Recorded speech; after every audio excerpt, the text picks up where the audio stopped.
జయ శ్రీరామ్. శుక్లాంబరధరం విష్ణుం శశివర్ణం చతుర్భుజం ప్రసన్నవదనం ధ్యాయేత్ సర్వవిఘ్నోపశాంతయే. రామాయ రామభద్రాయ రామచంద్రాయ వేధసే రఘునాథాయ నాథాయ సీతాయ పతయే నమః. వాల్మీకి రామాయణం శ్రీ పుల్లల శ్రీరామచంద్రుడి గారు తెనుగు చేసినది. కిష్కింధ కాండం 31వ సర్గలో ఉన్నాం. సుగ్రీవునిపై లక్ష్మణునికి కలిగిన కోపమును శ్రీరాముడు శాంతింపచేయుట, లక్ష్మణుడు కిష్కింధ ద్వారము సమీపించి అంగదును సుగ్రీవుని వద్దకు పంపుట ఇందులో కనిపిస్తుంది. రాజకుమారుడైన లక్ష్మణుడు సీతా వియోగముతో బాధపడుతున్నవాడు, దీనుడు, గొప్ప బలము గలవాడు, దుఃఖక్రాంతుడు, అత్యధికమైన కోపము కలవాడు, దశరథ పుత్రుడు అయిన అన్నగారితో ఇట్లు పలికెను. వానరుడైన ఈ సుగ్రీవుడు సత్పురుషులు అవలంబించు మార్గమున ప్రవర్తించగలడు. కర్మల వలన కలుగు ఫలములను గూర్చి తెలుసుకొనటలేదు. వానరుల రాజ్యలక్ష్మిని ఇటుపై అనుభవించడు.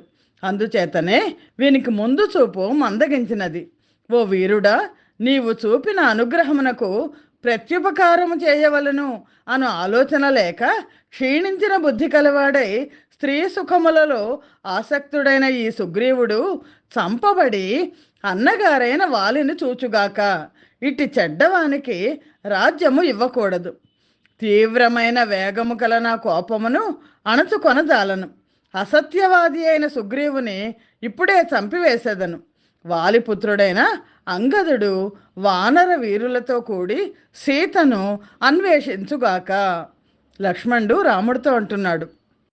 శత్రువీరులను సంహరించు రాముడు యుద్ధములో తీవ్రమైన కోపము గల ఆ లక్ష్మణుడు చెప్పదలిచిన మాటలు చెప్పి ధనస్సు ధరించి శీఘ్రముగా లేచుచుండగా అతనితో అనునయపూర్వకముగా బాగా ఆలోచించిన వాక్యమును పలికెను. లోకములో నీ వంటి వాడు ఇట్టి పాపమును చేయకూడదు. కోపమును వివేకము చేత అణుచుకున్న వీరుడే పురుషులలో శ్రేష్ఠుడు.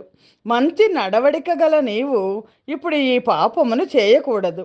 సుగ్రీవునితో పూర్వము మనకు ఏర్పడిన సంబంధమును స్నేహమును అనుసరించి ప్రవర్తించుము. కాలము గడిచిపోగా ఆడిన మాట తప్పిన ఆ సుగ్రీవునితో పరుషమైన మాటలు పరిహరించి సామముతో కూడిన మాటను పలుకవలెను. పరుషంగా మాట్లాడద్దు, నెమ్మదిగా మాట్లాడు అని శ్రీరాముడు లక్ష్మణుడికి చెప్పాడు. ఈ విధముగా అన్నగారిచే తగు విధముగా బోధించబడి లక్ష్మణుడు కిష్కింధలో ప్రవేశించెను. పిమ్మట శుభమైన బుద్ధి సామర్థ్యము కలవాడు, అన్నగారి ప్రియమునందు హితము గలవాడు అయిన లక్ష్మణుడు సుగ్రీవుని గృహమునకు వెళ్ళెను. ప్రళయకాలమునందలి యమునితో సమానుడైన అతడు ఇంద్రధనస్సు వలె పర్వత శిఖరము వలె ఉన్న ధనస్సు చేత ధరించి మందర పర్వతం వలె ఉండెను. శ్రీరాముడు చెప్పిన విధముగా కార్యములు చేయు బృహస్పతి సమానమైన బుద్ధి కల లక్ష్మణుడు తన మాటలకు సుగ్రీవుడు చెప్పబోవు ఉత్తరమును దానికి తాను చెప్పవలసిన ప్రత్యుత్తరమును బాగుగా ఆలోచించుకొనెను. సోదరుని కామమును క్రోధమును చూచుటచే అతనిలో క్రోధాగ్ని ప్రజ్వరిల్లెను. అట్టి లక్ష్మణుడు వాయువు వలె శీఘ్రముగా వెళ్ళెను.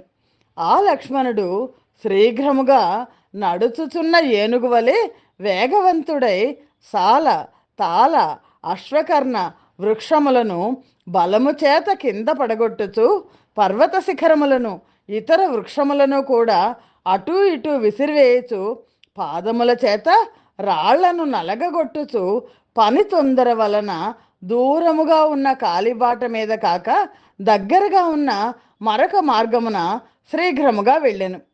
లక్ష్మణుడు సుగ్రీవుని రాజధాని అయిన కిష్కింధను చూచెను.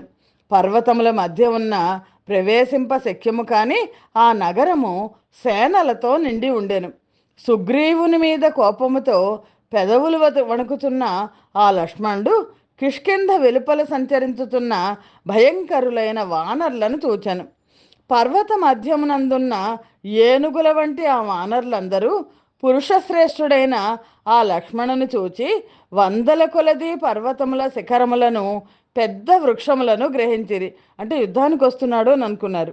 ఆయుధములు ధరించిన ఆ వానరులందరినీ చూచి లక్ష్మణుడు అనేకములైన కట్టెలు చేర్చిన అగ్నివలె రెట్టింపు కోపమును వహించెను. ఆ వానరులు ప్రళయకాలము వలె ప్రళయకాల మృత్యుదేవత వలె భయంకరుడుగా ఉన్న కోపముతో కూడిన ఆ లక్ష్మణుని చూచి భయభ్రాంతులై వందల కొలది గుంపులు గుంపులుగా చేరి దిక్కులకు పారిపోయిరి.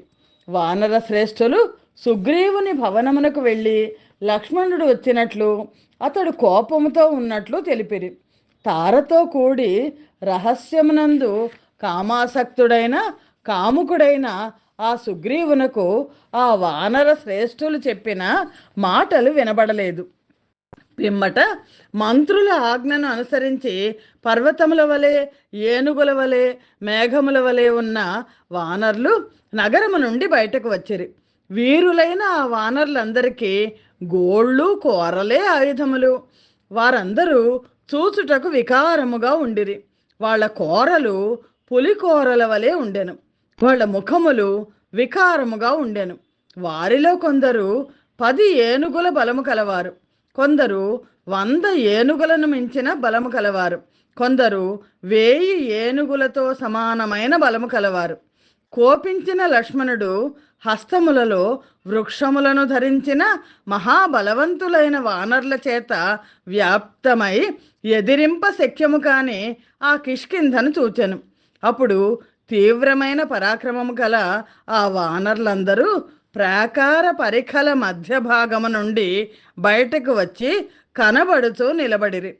అన్నగారి కార్యమును తన కర్తవ్యమును చేయుటలో సుగ్రీవుని ఏమరపాటును గూర్చి ఆలోచించగానే బుద్ధిమంతుడైన వీరుడైన లక్ష్మణునకు ఇంకా ఎక్కువగా కోపము వచ్చెను. దీర్ఘముగాను వేడిగాను నిట్టూర్చుచు కోపము చేత ఎర్రనైన నేత్రములతో పురుషశ్రేష్ఠుడైన ఆ లక్ష్మణుడు ధూమముతో కూడిన అగ్నివలే ఉండెను. ఆ లక్ష్మణుడు కదలుచున్న నాలుకల వంటి బాణశల్యములతో, పడగ వంటి ధనస్సుతో, విషము వంటి తన తేజస్సుతో 5 ముఖముల సర్పము వలె ఉండెను. ప్రజ్వలించుతున్న ప్రళయ కాలాగ్ని వలె కోపము కలిగించిన గజేంద్రము వలె ఉన్న ఆ లక్ష్మణుని చూడగానే అంగదుడు భయముతో చాలా దిగులు చెందెను. రోషము చేత ఎర్రనైన నేత్రములు కల మహాయశస్శాలి అయిన ఆ లక్ష్మణుడు, నాయన అంగద, నీవు వెళ్ళి సుగ్రీవునకు నేను వచ్చినానని చెప్పుము. శత్రు సంహారకుడవైన ఓ అంగద, నీవు సుగ్రీవునితో శత్రు సంహారకుడవైన ఓ వానరరాజా, సోదరునకు కలిగిన వ్యసనములను చూచి దుఃఖించుతున్న రాముని తమ్ముడైన లక్ష్మణుడు నీ దగ్గరకు వచ్చి ద్వారమునందున్నాడు. నీకు ఇష్టమైనచో అతడు చెప్పినట్లు చేయుము అని చెప్పి తొందరగా రమ్ము. లక్ష్మణుని మాటలు విని అంగదుడు శోకాక్రాంతుడై పినతండ్రి దగ్గరకు వచ్చి ఈ లక్ష్మణుడు వచ్చి ఉన్నాడు అని చెప్పెను. పిమ్మట బలశాలి అయిన అంగదుడు చాలా తీవ్రమైన ఆ లక్ష్మణుని మాటలు విని మనస్సులో భయపడుతూ చాలా దీనమైన ముఖము కలవాడై వెళ్ళి ముందుగా సుగ్రీవుని పాదములకు పిదప రుమ పాదములకు నమస్కరించెను. తండ్రికి తల్లికి రుమకు పాదాభివందనము చేసి పిమ్మట లక్ష్మణుడు వచ్చినట్లు చెప్పెను. నిద్రా మదములతో కూడిన ఆ సుగ్రీవుడు తెలుసుకొనలేదు. మద్యమదము చేత మత్తుడైన అతడు మన్మధుని చేత కూడా మోహితుడై ఉండెను. కోపించిన ఆ లక్ష్మణుని చూచి భయముతో నిండిన మనస్సులు కల ఆ వానర్లు అతన్ని అనుగ్రహింప చేసుకొనుచు కిలకిల ధ్వనులు చేసిరి. ఆ వానరులు లక్ష్మణుని చూచి ఒక్క మారుగా అతని దగ్గర సింహనాదము చేసిరి. అది మహాజల ప్రవాహ ధ్వని వలె, వజ్రాయుధ ధ్వని వలె, పిడుగుల ధ్వని వలె ఉండెను. ఆ గొప్ప శబ్దము వినగానే సుగ్రీవుడు తెలివిలోనికి వచ్చెను. అతని నేత్రములు మదము చేత వ్యాకులములై ఎర్రగా ఉండెను. మాలలు అలంకారములు చెదిరి ఉండెను. పిమ్మట అంగదుని మాటలు విని అతనితో కలిసి వచ్చిన ప్లక్షుడు ప్రభావుడు అనే సుగ్రీవుని మంత్రులు లక్ష్మణుడు వచ్చినట్లు అతనికి తెలుపుటకై అనేక విధములుగా పలికిరి. చూచుటకు ఇష్టముగాను మధురముగాను ఉండు వారిద్దరూ అర్ధధర్మముల విషయమున సుగ్రీవునకు మంత్రులుగా ఉండిరి. దేవతల ప్రభువైన ఇంద్రుని వలె కూర్చుని ఉన్న సుగ్రీవుని సమీపమున కూర్చుండి ఉత్తమమైన అర్థము కలవి నిశ్చితములు అయిన మాటలతో సుగ్రీవుని అనుగ్రహింప చేసుకొని ఆ వానరులిద్దరూ ఇట్లు పలికిరి. సత్యసంధులు, మహాభాగ్యశాలులు, రాజ్యమునకు తగినవారు, నీకు రాజ్యమును ఇచ్చినవారు అయిన రామలక్ష్మణులు నీకు మిత్రులైనారు. వారిలో ఒకడైన లక్ష్మణుడు చేతిలో ధనస్సు ధరించి ద్వారము వద్ద నిలబడి ఉన్నాడు. వానరులు అతనికి భయపడి వణుకుతూ అరుచుతున్నారు. శ్రీరాముని సోదరుడైన లక్ష్మణుడు శ్రీరాముని ఆజ్ఞచే అతని వాక్యములనే సారథి తీసుకొని రాగా కార్య నిర్ణయము అనే రథమునెక్కి వచ్చినాడు. శ్రీరాముని ఆజ్ఞ అనే వాక్యాలని సారథిగా తీసుకొచ్చట. లక్ష్మణుడు తారపుత్రుడైన ఈ అంగదుని తొందరగా నీ వద్దకు పంపినాడు. పరాక్రమవంతుడైన అట్టి ఈ లక్ష్మణుడు రోషముతో నిండిన నేత్రములు కలవాడై వానర్లను చూపులతో కాల్చివేయుచున్నాడా అన్నట్లు చూచుచూ ద్వారము వద్ద నిలిచి ఉన్నాడు. నీవు పుత్రులతోనూ బంధువులతోనూ కలిసి శీఘ్రముగా వెళ్ళి అతనికి శిరస్సు వంచి నమస్కారము చేసి ఇప్పుడే అతని కోపమును శమింపచేయుము. నీవు సావధానమైన చిత్తముతో నీవు చేసిన ప్రతిజ్ఞ సత్యమగునట్లు చేయుము. ధర్మాత్ముడైన శ్రీరాముడు ఏది చెప్పునో అది చేయుము. నీవు చేసిన ఒడంబడిక ప్రకారము నడువుము. శ్రీమద్ రామాయణం నందలి కిష్కింధాకాండలోని 31వ సర్గము సమాప్తము. స్వస్తి ప్రజాభ్య పరిపాలయంతాం న్యాయేన మార్గేణ మహిం మహేషాః. గోబ్రాహ్మణేభ్య శుభమస్తు నిత్యం. లోకాః సమస్తాః సుఖినో భవంతు.